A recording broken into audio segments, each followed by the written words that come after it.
अस्सलाम वालेकुम everyone, welcome back to green tech solar Pakistan. Fawad, net metering और नेट मीटरिंग की फ्यूचर और ऑन ग्रिड इन्वर्टर्स, इन सब पे डिस्कशन करें ज़रा।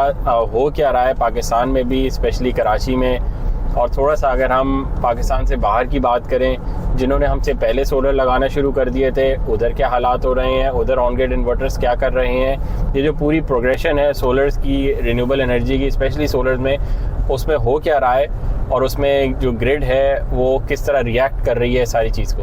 भाई विक्टोरिया की एग्जांपल है। विक्टोरिया ऑस्ट्रेलिया में एक स्टेट है जिसको आप सूबा कहते हैं। तो वहाँ पे नेट मीटरिंग जो डे टाइम में है वो उसका रेट ज़ीरो कर दिया है, 0.99 सेंट से भी उसको नीचे ले आए हैं। जिसका मतलब है कि अगर आप डे टाइम में नेट मीटरिंग करेंगे तो ग्रिड ने कहा है कि हमें बिजली नहीं चाहिए आपकी, और डे टाइम में हम आपको बेनिफिट नहीं दे सकते, हम आपको पैसे नहीं दे सकते। अगर आप एक्स्ट्रा यूनिट सेल करेंगे तो हम आपको उसके पैसे नहीं दे सकते, क्योंकि अब हमें ज़रूरत नहीं है इतनी बिजली की डे टाइम में। ये प्रोसेस पूरा का पूरा 15 साल बाद, 12 से 15 साल बाद हुआ है।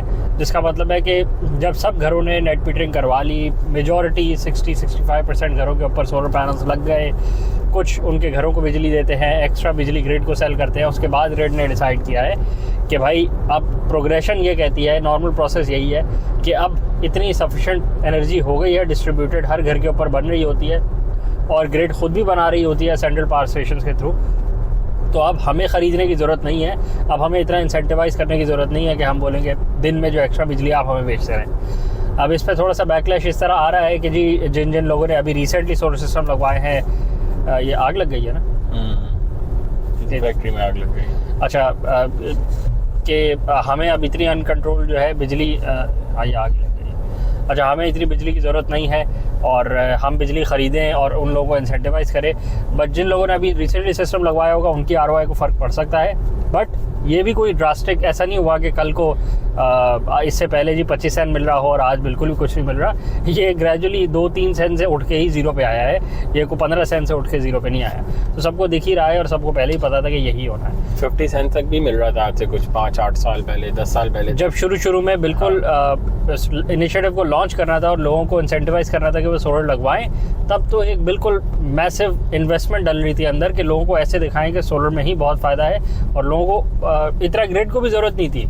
बट और अच्छा, पर एक नई चीज़ को अडॉप्ट भी करना था ना उस टाइम पे। अब हुआ ये है कि देखें, सोलर कोई बुरी चीज़ तो नहीं है कि लोगों को अडॉप्ट करना था और उन्होंने घेरा लोगों को। बिल्कुल ऐसे उस टाइम पे गवर्नमेंट ने इंसेंटिव भी दिए कि भाई आप भी इन्वेस्टमेंट करें, हम तो कर ही रहे हैं, हम ऑलरेडी प्लांट्स लगा रहे हैं, बट लोग भी इन्वेस्टमेंट करें और घर पे अपने प्लांट्स लगाएं। तो उस टाइम पे एटलीस्ट जो फर्स्ट वर्ल्ड कंट्रीज है उन्होंने तो इंसेंटिव दिया था कि मंथ आपको रीबेट भी मिलेगा $3,000 से $5,000 का, अगर आप 5-10 किलोवाट अपने घर पे इंस्टॉल करवाते हैं, और आपको हम जो आपसे बिजली खरीदेंगे वो भी हम 50-60 सेंट पे खरीदेंगे रफली। तो बहुत अच्छा रेट था। बिल्कुल। पर विद टाइम जब ज़्यादा लोगों ने लगाना शुरू किया तो हुआ ये कि जो ग्रिड है, अब आप कस्टमर्स ने तो बेचना शुरू कर दिया, पर आगे जो ग्रिड थी वो उसको नहीं संभाल पाई। प्रॉब्लम, बिजली तो चाहिए ना, ऐसा तो नहीं है कि बिजली की रिक्वायरमेंट खत्म हो गई इसलिए विक्टोरिया कह रहा है कि यार हमें नहीं चाहिए बिजली, हमारे पास बहुत हो गई, हमें चाहिए ही नहीं, हमें अब बिजली की ज़रूरत ही नहीं है। तो ये प्रॉब्लम नहीं है, जो ग्रिड का इंफ्रास्ट्रक्चर है वो नहीं संभाल पा रहा, क्योंकि जो बड़े प्लांट्स लगे हुए हैं वो भी इनपुट दे रहे होते हैं, और छोटे छोटे जो घरों पे प्लांट्स लगे होते हैं वो भी जब इनपुट दे रहे हैं, तो ग्रिड की डिस्टेबलाइजेशन जो होती है वो ज़्यादा खतरनाक हो जाती है। और दूसरा इसमें ये भी है कि जो ग्रिड है ये उसका गोल ही ये होता है ना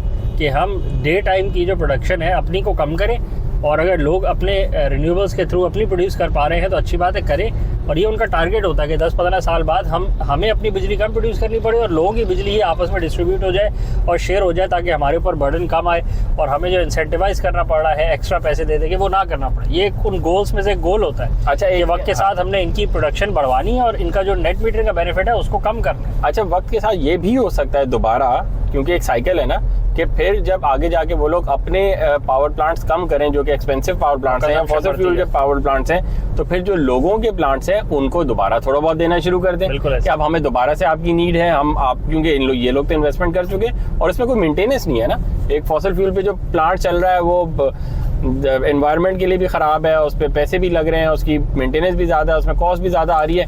इधर ना कॉस्ट आ रही है ना कुछ, अगर थोड़े बहुत देने भी पड़ रहे हैं कंज्यूमर को जिसने खुद ही इन्वेस्टमेंट करके लगाया हुआ है, तो हो सकता है कि अगर आज उन्होंने ज़ीरो किया है तो 2-4 साल बाद वो दोबारा इसको थोड़ा सा रिन्यू करें और रेट दोबारा ऊपर। अच्छा, पॉलिसी में एक और शिफ्ट भी आ रहा है, वो ये है कि हाइब्रिड सिस्टम्स को अब स्टेट खुद स्पॉन्सर कर रही है। और उसको सपोर्ट कर रही है। और साथ में एक एडवाइजरी एक जारी हो रही है कि जिन जिन लोगों को नेट मीटरिंग से रिलेटेड इश्यूज हैं और जिनको लग रहा है कि उनके सिस्टम के जो रिटर्न है, रेट ऑफ रिटर्न है, वो कम होता जा रहा है, तो वो अब दिन में बैटरीज लगवाएं।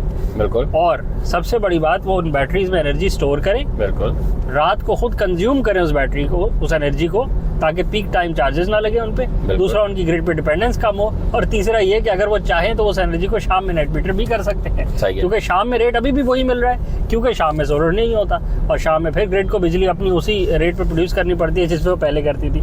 तो हुआ ये वही है जो हम पिछले 5-8 सालों से बार बार कहे जा रहे हैं कि भाई हाइब्रिड सिस्टम लगवाएं।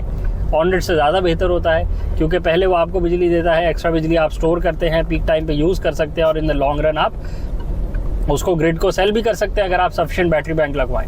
तो बिल्कुल ऑस्ट्रेलियन स्टेट जो है, विक्टोरिया की स्टेट, वो एडवाइजरी भी इसी रूल्स पे फॉलो कर रही है और इसी बेसिस पे वो एडवाइजरी को जारी कर रही है। तो खैर खाली वीडियो रैप अप करें यहाँ पे। इससे सिर्फ सीखने का अमल है कि जो फर्स्ट वर्ल्ड कंट्रीज हैं जिन्होंने हमसे पहले लगवाना शुरू कर दिया था, उनके साथ आज क्या हो रहा है, तो हमें अपनी फ्यूचर की प्रोग्रेशन पता चल जाती है कि हम भी किस तरफ जाने वाले होंगे इन द फ्यूचर इंशाल्लाह। बिल्कुल।